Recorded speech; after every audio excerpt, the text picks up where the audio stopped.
अस्सलाम वालेकुम दोस्तों। इस वक्त पाकिस्तान में ट्रांसजेंडर बिल जो है ये एक बहुत बड़ा इशू बना हुआ है और इस पर दो पर्सपेक्टिव से डिस्कशन हो रही है। एक साइड पर वो लोग हैं जो कहते हैं कि ट्रांसजेंडर बिल जो है ये ट्रांसजेंडर को, हाजा सरा को या जो खुसरे हैं उनको प्रोटेक्शन देगा, उनकी वल्नरेबिलिटी को कम करेगा और उनको सोसाइटी में एक आम बंदे की तरह जो हकूक हैं, जो फैसिलिटीज़ हैं, जो आइन में उनके लिए वो डिफरेंट टाइप की फैसिलिटीज़ स्टेट ने दी हुई है वो मिलने से उनकी लाइफ में बेहतरी आ जाएगी। जबकि उसके दूसरी साइड पर एक और ग्रुप है वो जो ये कहते हैं कि इससे होमोसेक्सुअलिटी को जन्म दिया जाएगा, इससे हमारी जो सोसाइटी की वैल्यूज़ हैं उन पर सवालिया निशान आएगा, उससे जो हमारी मजहबी वैल्यू है, मजहबी रसूमात हैं या मजहबी हमारे जो बिलीव्स हैं या हमारे सोसाइटल बिलीव्स हैं उन पर सवालिया निशान होगा। लेकिन इन दोनों ग्रुप्स में जो इस पर तनकीद कर रहे हैं या इसको अप्रिशिएट कर रहे हैं, इन दोनों का एक प्रॉब्लम है कि इन्होंने इस ट्रांसजेंडर बिल को पढ़ा ही नहीं, इसको क्रिटिकली देखा ही नहीं या इसमें कौन कौन से इश्यूज हैं उन पर बात ही नहीं की। तो आज के सेशन में मैं आपके सामने इस ट्रांसजेंडर बिल का क्रिटिकल जो एवेल्यूएशन है वो आपके साथ शेयर करूंगा और उसमें बताऊंगा प्रॉब्लम कहाँ पे है, कौन सी प्रॉब्लम ठीक करके इस बिल को हमारी सोसाइटी के लिए एक जो बेहतर या बेहतरी का जो पहलू है वो निकाला जा सकता है। और उस पर बात करने से पहले ये आपको बताना बहुत ज़रूरी है कि जो ट्रांसजेंडर है, जिसको हम शीमेल भी कहते हैं, ही मेल भी कहते हैं, कुछ लोग इसको हाजा सरा कहते हैं, कुछ इनको खुसरा कहते हैं, कुछ इनको मतलब हमारी सोसाइटी में इनके मुख्तलिफ नाम हैं। और ट्रांसजेंडर का जो बेसिक कॉन्सेप्ट है वो ये है कि कोई भी इंसान जिस सेक्स के साथ या जिस जेंडर के साथ पैदा होता है उसके बाद उसमें उसके अपोजिट सेक्स वाली अगर खूबियां हों तो वो ट्रांसजेंडर में शामिल होता है। मसलन एक बच्चा जब पैदा होता है तो उस वक्त वो लड़का है, लेकिन कुछ टाइम के बाद उसमें लड़कियों वाली खूबियां नमूदार होनी शुरू हो जाए तो वो ट्रांसजेंडर होता है। या एक और बंदा जो जब बर्थ उसकी हुई तो वो लड़की थी, लेकिन कुछ टाइम के बाद उसमें लड़कों वाली खूबियां बदर्जे उत्तम मौजूद हों तो उसको हम ट्रांसजेंडर की वो ज़िम्मे में लेके आते हैं। और इस पर मज़ीद मैं आपको ये भी बताता जाऊं कि अगर हम रिलीजियस पॉइंट ऑफ व्यू से देखें तो वहाँ पर कुरान पाक में अल्लाह ताला ने फरमाया हुआ है कि हम जिसको चाहे बेटा दें, जिसको चाहे बेटी दें या जिसको चाहे दोनों दें। वहाँ पर ट्रांसजेंडर का, थर्ड जेन का या शीमेल का या खुसरे का या हाजा सरा का कॉन्सेप्ट नहीं है। इसी तरह मैंने एक गायनकोलॉजिस्ट से मेडिकल पॉइंट ऑफ व्यू से बात की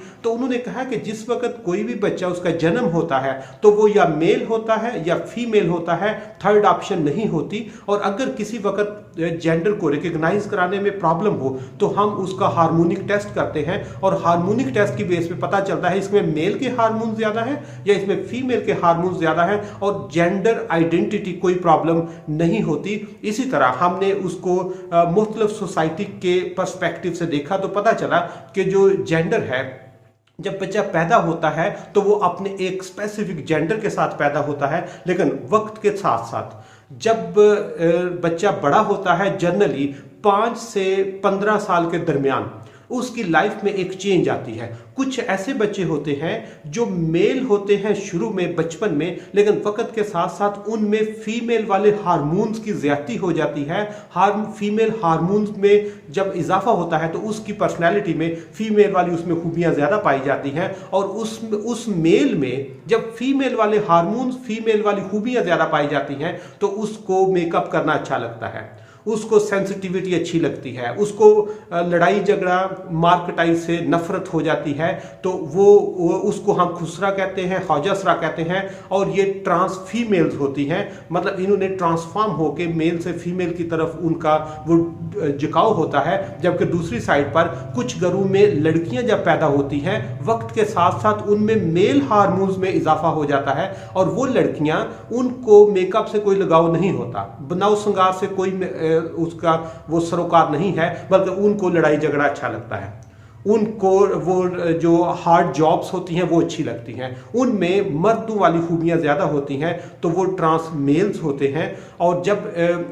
ये ट्रांस मेल और ट्रांस फीमेल जो होते हैं या हाजा सरा जो होते हैं उसमें वो सबसे पहले ये हार्मोनिकली देखते हैं कि क्या उसमें मेल वाली खूबी ज़्यादा है या फीमेल वाली ज़्यादा है, और साइकोलॉजी इसको एक नया नाम देती है। साइकोलॉजी की ज़बान में, नफ्सियात की ज़बान में, या जो दिमागी या न्यूरोसाइंसेज हैं वो ये कहती हैं कि जब कोई लड़का किसी घर में पैदा होता है, और जो बता रहा हूँ हार्मोनिक चेंज 5 से 15 साल के दरमियान उसमें आती है, अब वो लड़का जो है उसके अंदर वो कहते हैं साइकोलॉजिकल लड़की वाली रूह आ जाती है, उसको लड़कियों वाली चीज़ें अच्छी लगती हैं, तो वो उसको हाजा असरा को इस तरह डिफाइन करते हैं साइकोलॉजी। या इसी तरह किसी घर में अगर लड़की पैदा हुई है तो कुछ टाइम के बाद जब उसमें लड़कों वाली खूबियां आ जाती हैं तो वो कहते हैं इसके अंदर लड़कों वाली रूह पैदा हो गई है। तो इसलिए, लेकिन हमारी सोसाइटी में जब किसी के घर कोई हाजा असरा पैदा होता है, ट्रांसजेंडर पैदा होता है, तो वो बहुत वल्नरेबल होता है। घर वाले उसको घर से निकाल देते हैं, उसका जो गुरु होता है या उसका जो चेला होता है, उनकी एक अपना स्ट्रक्चर होता है, वो फैमिली होती है, उसके साथ वो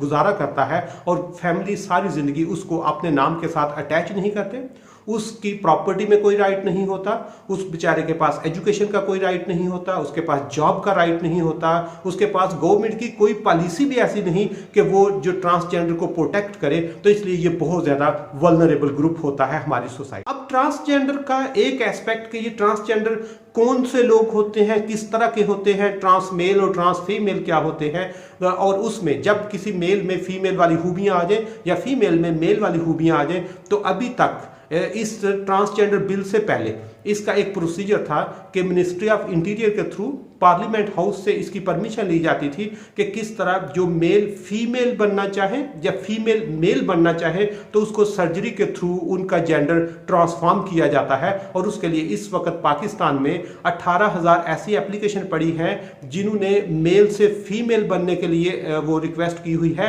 और 15,000 ऐसी एप्लीकेशन हैं जिन्हें फीमेल से मेल बनने के लिए वो एप्लीकेशन दी हुई है, और वो इन प्रोसेस है। अब इस जेंडर बिल के पे अगर बात की जाए तो ये ट्रांसजेंडर को प्रोटेक्ट करने के लिए एक, या उनको पॉलिसी में लेके आने के लिए, या उनके लिए कुछ इंसेंटिव अनाउंस करने के लिए, उनके राइट्स को प्रोटेक्ट करने के लिए, उनको एजुकेशन देने के लिए, उनको हेल्थ फैसिलिटीज देने के लिए, या सिंपली हम कह सकते हैं कि सोसाइटी में उसको एक आम फर्द के बराबर दर्जा देने के लिए जो जेंडर वो बिल इन्होंने प्रूव किया है, उसकी वो प्रोसेसिंग की है। और उसमें जो सबसे अच्छी चीज़ है वो ये है कि चले कम से कम जेंडर जो है या ट्रांसजेंडर जो है, जो ख्वाजा असरा है, इनको इससे पहले सोसाइटी में वल्नरेबल रखा गया है। लेकिन इस बिल से ये एहसास हुआ है कि कम से कम स्टेट इनको आम बंदे के बराबर के हकूक देने के मूड में है। अब दूसरी चीज़ कि इस बिल पे जो इस वक्त बहुत सारे इतराज़ात आ रहे हैं, उसमें एक चीज़ और आपको क्लैरिफाई करता जाऊं कि इन्होंने कहा कि नादरा में जाके वो अपना जेंडर चेंज करा सकता है उसके अपने शनाख्ती कार्ड के ऊपर। अगर वो मर्द है और वो कहता है कि मेरे अंदर खवातीन वाली खूबियां हैं, तो वो ट्रांस फीमेल उसके ऊपर जो है वो सनफ में हाजा असरा फीमेल लिखा जाएगा। और अगर कोई फीमेल है और उसके अंदर वो कहती है कि मुझे फील होता है कि मैं मर्द हूँ, तो वहां पर वो हाजा असरा मर्द का स्टेटस होगा। यहाँ पर जो मर्द की मर्द के साथ शादी है या औरत की औरत के साथ शादी है, इसका कोई भी पहलू इस बिल में ना डिस्कस हुआ है, ना हो सकता है, ना हमारी सोसाइटी इसकी परमिशन देती है। दूसरे नंबर पर इस बिल में जो एक और बहुत अच्छी चीज है वो ये है कि स्टेट ने इस बिल के थ्रू ट्रांसजेंडर को एजुकेशन का राइट दिया है, इनको हेल्थ फैसिलिटीज का दिया है, इनको वोट देने का हक दिया है, इनको जॉब करने का दिया है, इवन इनको प्रॉपर्टी में शेयर कि अगर वो ट्रांस मेल है तो उसको मेल के बराबर हिस्सा विरासत में मिलेगा, और अगर ट्रांस फीमेल है तो उसको फीमेल वाला जो पोर्शन है वो उसमें मिलेगा। और इसको प्रोटेक्ट करने के लिए कानून साजी भी की गई है, और वो स्टेट जो है उसके जो राइट्स है उसको भी प्रोटेक्ट करेगी। तीसरे नंबर पर इस बिल में जो एक क्रिटिकल चीज़ है जिस पर हम बात करते हैं, जो प्रॉब्लमेटिक है, जिस पर बहुत सारे क्वेश्चन आ रहे हैं, वो ये है कि कोई भी बंदा नादरा में जाकर अपने CNIC पे सेल्फ परसीव्ड जेंडर की बेस पर, वो मतलब कोई भी बंदा फील करता है, वो मर जाता है और वो कहता है कि मुझे लगता है कि मेरे में फीमेल वाली खूबियाँ ज़्यादा हैं, तो मेरे शनाख्ती कार्ड पर जो ट्रांस फीमेल है वो लिखा जाए। या कोई फीमेल जाती है और वो कहती है कि मेरे अंदर मर्दों वाली खूबियाँ ज़्यादा है, मुझे फील होता है, सेल्फ परसीव्ड ये वर्ड यूज़ हुआ है कि वो खुद परसीव कर रहा है, उसके पास कोई टेक्निकल डॉक्यूमेंट नहीं है, और वो जाके कहती है कि मेरे पास, मुझे लगता है कि मेरे में मर्दों वाली खूबियां ज्यादा हैं, मेरे अंदर मर्द वाली रूह है, तो इसलिए मेरे शनाख्ती कार्ड पर आप ट्रांस वो मेल लिखें, तो वो जो CNIC के लिए या नादरा है जो वो पाबंद होगा कि वो उस पर ट्रांसजेंडर मेल लिखे या ट्रांसजेंडर फीमेल लिखे। तो यहाँ पर एक बहुत बड़ा सवालिया निशान है कि जो वर्ड इस बिल में लिखा हुआ है, आप इस बिल को पढ़ें, आपको बहुत अच्छा भी लगेगा, लेकिन इसमें बहुत ज़्यादा प्रॉब्लमेटिक चीज़ नहीं है। एक जो बेस है वो ये खराब है कि जो सेल्फ परसीव्ड जेंडर है ये प्रॉब्लमेटिक है, कि वो सेल्फ परसीव कर रहा है, वो खुद सोच रहा है कि मेरे अंदर मेल वाली खूबियां ज़्यादा है या फीमेल। इसके लिए स्टेट को इस बिल को अमेंड करके इसमें ये लफ्ज लिखना चाहिए कि अगर कोई बंदा फील करता है कि उसके वो मेल है, उसके अंदर फीमेल वाली खूबियां हैं, या वो फीमेल है और उसके अंदर मेल वाली खूबियां हैं, तो उसके लिए कम से कम एक मेडिकल बोर्ड तश्कील दिया जाए, या मेडिकल बोर्ड जो भी उस एरिया का हो वो अगर लिख दे, वो उसको उसके हार्मोनिक टेस्ट की बेस पर लिख दे, वो उसके इंटरव्यू की बेस पे दिख ले, या उसकी जिस्मानी साहत की बेस पे वो अगर उसका सर्टिफिकेट देता है, फिर उस जेंडर को अगर ट्रांसफॉर्म करे, तो हमारे आप कह सकते हैं 70 to 80% जो मसाइल हैं वो हल हो सकते हैं। क्योंकि जब सेल्फ परसीव्ड खुद बंदा जाके कहेगा कि मैं फीमेल हूं, मेरे में मेल वाली खूबियां ज्यादा हैं, तो मुझे मेल लिखा जाए, उसके लिए हमारे पास कोई प्रूफ नहीं होगा, जिससे सोसाइटी में जो आप कह सकते हैं कि गलत अनासर हैं वो फायदा लेंगे, जिससे सोसाइटी पर कीचड़ उछालने की कोशिश की जाएगी। इसलिए अगर ओवरऑल बिल देखा जाए तो आप इस बिल का डॉक्यूमेंट पढ़ें, ये मैं साथ आपके शेयर भी कर रहा हूं। इस डॉक्यूमेंट में आपको कोई प्रॉब्लमेटिक चीज नहीं आएगी। अब इसमें जेंडर को प्रोटेक्ट करने के लिए, ट्रांसजेंडर को प्रोटेक्ट करने के लिए, उनको राइट्स देने के लिए बहुत अच्छी एफर्ट की है, लेकिन इसके साथ जो बता रहा हूं सेल्फ परसीव्ड जेंडर जो है ये प्रॉब्लमेटिक। इसलिए मेरी आवाम से रिक्वेस्ट है कि प्लीज इस बिल को पढ़ें,